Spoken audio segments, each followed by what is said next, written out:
প্রকাশ্য দিবালোকে চলল এলোপাথারি গুলি। নিজের ওয়ার্ড এবং বাড়ির কাছে গুলিবিদ্ধ হয়ে মৃত্যু হল কাউন্সিলর তথা মালদা জেলা তৃণমূল কংগ্রেসের সহসভাপতি বাবলা সরকারের। প্রতিদিনের মতো আজ সকালেও চার চাকা নিয়ে নিজের দোকানে আসছিলেন তিনি। ঠিক সেই সময় ইংলিশ বাজার পৌরসভার 22 নম্বর ওয়ার্ডের ঝলঝলিয়ার মহানন্দাপল্লী এলাকায় দোকানের কাছে একটি মোটর বাইকে চারজন এসে তাকে গুলি করে। প্রথমে তাকে 1 রাউন্ড গুলি করা হয়। প্রথম রাউন্ডের গুলি লক্ষ্যভ্রষ্ট হয়। এরপরেই প্রাণ রক্ষার জন্য পাশের একটি দোকানে ঢুকে পড়েন বাবলা সরকার। এরপরে চারজন দুষ্কৃতী দোকানে ঢুকে তাকে 3 রাউন্ড গুলি করে। একটি গুলি মাথায় এবং 2টি শরীরে লাগে। সিসিটিভি ফুটেজে স্পষ্ট সেই ছবি। দেখা যাচ্ছে মুখ বাঁধা দুষ্কৃতীরা দোকানে ঢুকে একের পর এক গুলি করছে। এরপর রক্তাক্ত অবস্থায় বাবলা সরকারের উদ্ধার করে মালদা মেডিকেল কলেজ হাসপাতালে নিয়ে আসা হলে চিকিৎসকেরা মৃত বলে ঘোষণা করে। ঘটনায় ঘিরে ব্যাপক উত্তেজনা ছড়িয়েছে গোটা এলাকা জুড়ে। এ বিষয়ে প্রত্যক্ষদর্শী কি জানিয়েছেন শুনুন।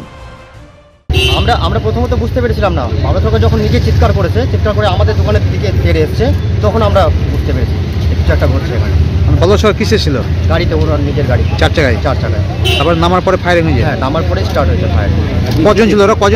ওরা 4জন ছিল ওরা একটা গাড়িতেই। হ্যাঁ, একজন বাইরে ছিল। আর উনি যখন আমাদের প্রাণ বাঁচানোর জন্য আমাদের দোকানে এসেছিল, তখন 2 জন ভেতরে গেছিল বন্ধুরা, আর একজন বাইরে দাঁড়িয়েছিল। ওরা বাইকে করে এসেছিল। মানে ওরা মুখ ঢাকা ছিল সবার? হ্যাঁ, সবারই মুখ ঢাকা। কোন দিক দিয়ে আসছিল ওরা? এদিক দিয়ে এসছে, গাড়ি ফলো করেই এসছে, গাড়ির পেছনে এসেছিল। এখানে বাবলা সরকার কি করছিল? এখানে প্রত্যেক দিন আসেন ওনার। এখানে গোডাউন আছে। কোন টাইমে আসেন প্রতিদিন? এই সকালেই 10টার পরেই। তারপর কোথায় গুলিটা করেছে? কোন জায়গায়? হাতের ভেতরে, আমাদের দোকানের ভেতরে। কিসের দোকান এটা টোটো পাস, স্কোয়ার পাস। ভেতরে গিয়ে ফায়ার করেছে? হ্যাঁ, ফায়ারটা বাইরে থেকে স্টার্ট করেছিল, তখন গুলি লাগেনি। ভেতরে গিয়েই গুলি করেছে। ওটা আপনাদের সামনে হয়েছে? এটা না, যখন উনি ভেতরে গেছিলেন, ফায়ার বাইরে থেকে স্টার্ট হয়েছিল, তখন গুলির আওয়াজ শুনে আমরা দৌড়ে পালিয়ে এসেছি। কটা গুলি করেছে? গুলি অনেকগুলোই হয়েছে। ইংলিশ বাজার পৌরসভার চেয়ারম্যান তথা রাজ্য তৃণমূল কংগ্রেসের সাধারণ সম্পাদক কৃষ্ণেন্দু নারায়ণ চৌধুরী দাবি করেন, বাবলা সরকারের রাজনৈতিক কোনো শত্রু ছিল না। এর পেছনে অন্য কিছু রহস্য থাকতে পারে। পরিকল্পিতভাবেই খুন করা হয়েছে তাকে। তো চৈতালির সঙ্গে মুখ্যমন্ত্রী কথা বলো কিছুক্ষণ পর, তারপর বললো ববি আসছে আর গৌতম দেব আসছে। তারা এসে তারপর বসে আমাদের সঙ্গে বসে একটা সিদ্ধান্ত হবে কি করা যাবে আগামী দিনে। কি হয়েছে? ওনার কি মৃত্যু হয়েছে? হ্যাঁ, মারা গেছে। ডাক্তার ডিক্লেয়ার করে দেবে এখন। কতক্ষণ আগে মারা গেছে? ডাক্তার যা বলছে ব্রড ডেথ, স্পটে মারা গেছে। হ্যাঁ। কটা গুলি লেগেছে? 3টা গুলি বলছে, 2টো মাথা, একটা পিঠে। বলছি কারা হামলা চালালো, কি মনে করছেন? এখন অনেক রকম সব জায়গায় প্রবলেম আছে, সেই প্রবলেমগুলো অ্যানালিসিস করবে পুলিশ। রাজনৈতিক কারণ থাকতে পারে? আমার তো মনে হয় রাজনৈতিক শত্রু ছিল না।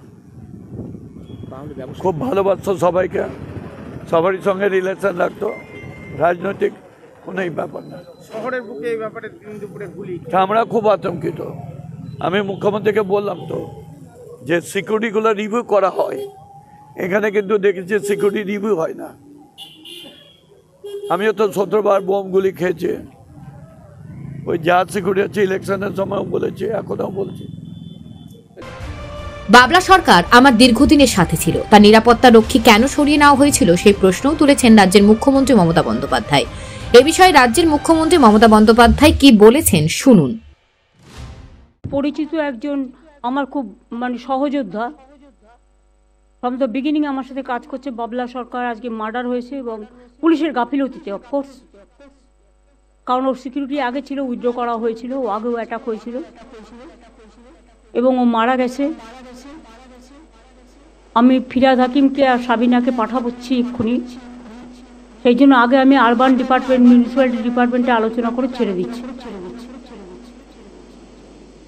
কারণ ওদের ডেটটায় ওরা হেলিতে চলে যাবে, আমি ব্যবস্থা করে দিয়েছি। এদিকে এই ঘটনার পর গোটা এলাকা জুড়ে যেমন আতঙ্ক ছড়িয়েছে, ঠিক সেরকমই শোকের ছায়া নেমে এসেছে। এদিকে বাবলা সরকারের মৃত্যুর খবর পেয়ে আজ মালদায় আসছেন ফিরাদ হাকিম এবং গৌতম দেব। তবে কেন গুলি করে খুন করা হলো বাবলা সরকারকে, তা এখনো দ্বন্দ্বে রয়েছে সকলেই। মালদা থেকে পরিতোষ সরকারের প্রতিবেদন, নিউজ টুডে।